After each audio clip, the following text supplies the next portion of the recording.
একদন্ত সামাজিক সংস্থা তাদের গণেশ পুজোকে সামনে রেখে আজ এক রক্তদান শিবিরের আয়োজন করে জ্যাকসন গেটে। রক্তদান শিবিরে উপস্থিত ছিলেন মুখ্যমন্ত্রী ডক্টর মানিক সাহ, দীপক মজুমদার, কর্পোরেটর রত্না দত্ত সহ অন্যান্যরা। সেটা আমি বারবার ধন্যবাদ দিলেও কম হবে। শুধু সময় উনি 40 crore অ্যাডভান্স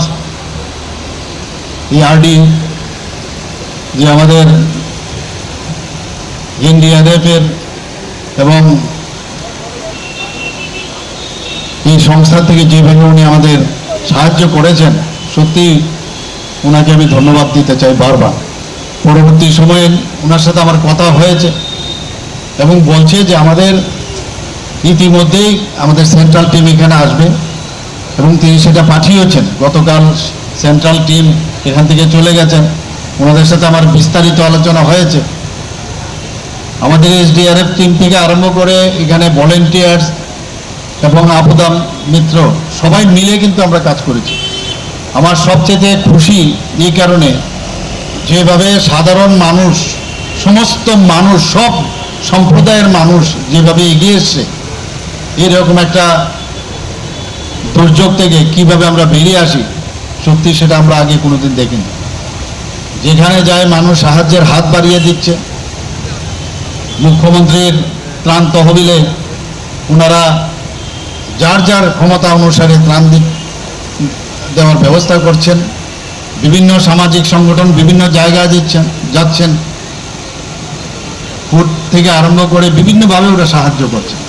সেটা এতে প্রমাণ করে যে যখনই কোনো সমস্যা আসে সবাই একসাথে মিলে তার মোকাবেলা করার ত্রিপুরা কিন্তু সারা ভারতবর্ষের মধ্যে একটা উদাহরণ হিসাবে এখন সমস্ত ভারতবর্ষ মানুষ জানতে পেরেছে। আমি এখানে আজকের যে একদন্ত সামাজিক সংস্থা এখানে, ওনারাও এখানে পাশাপাশি আমরা যে সমস্যার থেকে আমরা বেরোবার চেষ্টা করছি, আবার অন্যদিকে রক্তদান শিবিরও ওনারা করছেন। ওনাদেরকে আমি সংস্থার সবাইকে আমি ধন্যবাদ দেব এবং আজকে এখানে যারা রক্ত দিতে এসছেন তাদেরকেও আমি ধন্যবাদ দেব।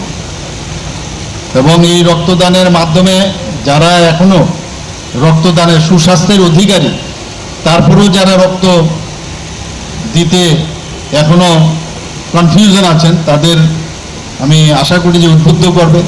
আমরা সবাই জানি যে 18 বছর থেকে 60 বছর এবং নিয়মিত যারা রক্তদান করেন, অর্থাৎ 65 বছর পর্যন্ত রক্তদান করতে পারেন। রক্তদানে এগিয়ে আসলে নিজের স্বাস্থ্য সম্পর্কে মানুষ জানতে পারে। কারণ রক্তদানের আগে যারা এখানে ডাক্তারবাবুরা এসছেন, প্যারামেডিক্সরা যারা এসছেন, তারা কিন্তু যিনি রক্ত দেবেন তারও কিন্তু স্বাস্থ্য পরীক্ষা করে। তো অনেক সময় এই পরীক্ষার মাধ্যমে নিজের কি সমস্যা আছে সেটাও জানতে পারে। তো একদিক সেটা, আরেকটা হচ্ছে যাকে একজন ব্যক্তি রক্ত দিলে 4 লোককে, মুমূর্ষু ব্যক্তিকে বাঁচাতে পারে। আগে সেই সবের ব্যবস্থা ছিল না, পুরো ব্লাডে দিতে হতো।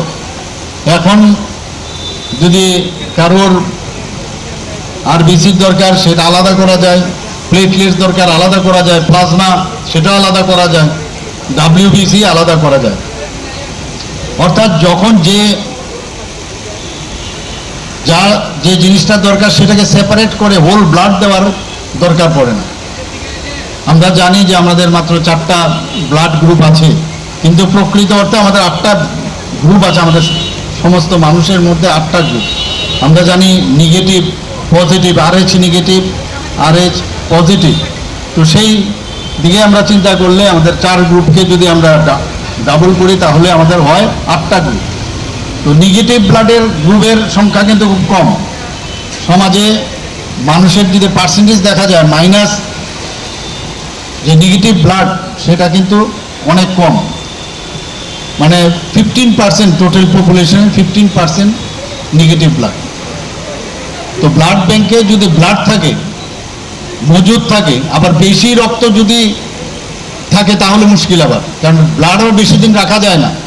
এই যে সমতা রক্ষা করার জন্য আমাদের রক্ত সঞ্চালন কমিটি তারা মনিটর করে যে যাতে ইনপুট এবং আউটপুট দুটোর ব্যালেন্স থাকে। তো সেই দিকেও নজর আছে। আবার একটা মানুষের প্রতি কেজিতে মানে পুরুষদের বেলায় প্রায় উদ্বৃত্ত রক্ত হচ্ছে 26 ml, তো সেই জায়গায় এবং মহিলাদের বেলায় 15 ml। তো আমরা 300 থেকে 350 মিলিলিটার আমরা দিই, তাহলে উদ্বৃত্ত রক্তের একটা সামান্য অংশ মাত্র খালি আমরা দিই, এতে করে আমাদের শরীর কোনোদিন খারাপ হয় না। আমরা মনে করি রক্ত দিলে বুঝি খারাপ হয়, কিন্তু আসলে রক্ত দিলে আবার নতুনভাবে রক্ত তৈরি হয় শরীরের মধ্যে, আরও ভালো হয়। যারা প্রেশারের রোগী তাদের জন্য খুবই ভালো যে রক্ত দিলে আরও নতুনভাবে যদি রক্ত হয়, রিজুভিনেট হয়। তো এই ভ্রান্ত ধারণা থাকে অনেকে। আমরা যারা ডাক্তারবাবুরা আছে আমরা জানি যে যখন অস্ত্রোপচার করা হয় তখন হাতের মধ্যে যদি রক্ত যদি হাতের সামনে না থাকে তাহলে অস্ত্রোপচার করাটা খুব সমস্যা হয়। বিভিন্ন ধরনের অপারেশন আছে যেখানে আগের থেকে আমরা বুঝতে পারি এখানে যে রক্তক্ষরণ বেশি হবে, সেখানে অ্যাটলিস্ট 2 ইউনিটস নিয়ে আমাদের অপারেশন করতে হয়।